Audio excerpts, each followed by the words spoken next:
what three well-known leaders who served can teach us. The concept of leading by serving was formally developed and presented by Robert Greenleaf in the early 1970s in his publication of his seminal work, The Servant as Leader.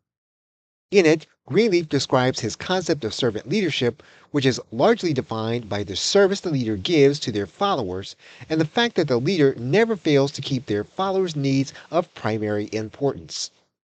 Many leaders have embodied this concept and developed sizable followings as a result.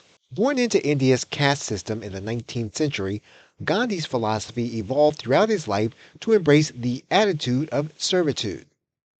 Upon experiencing racism during his time practicing law, he began to shift his focus to work for the civil rights of Indian people.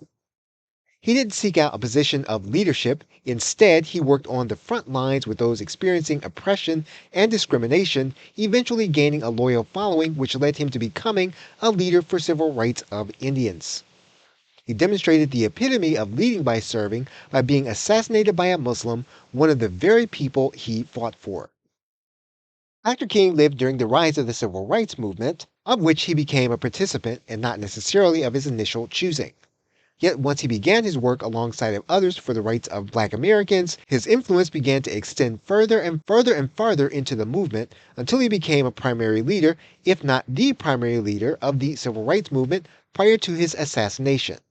No matter how highly he ascended, he never lost sight of the plight of lowly Black Americans and never failed to labor tirelessly alongside of them. A third leader, and perhaps the ultimate leader who served, was Jesus Christ. He was born into a lowly Jewish working family during a time when Jews were under Roman rule. The biblical account of Christ indicates that he lived his entire life as not much more than a peasant, yet was and is a leader of the highest ranking.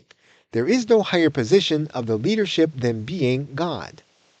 However, Jesus never lost sight of the lowly, the oppressed, and the disinherited.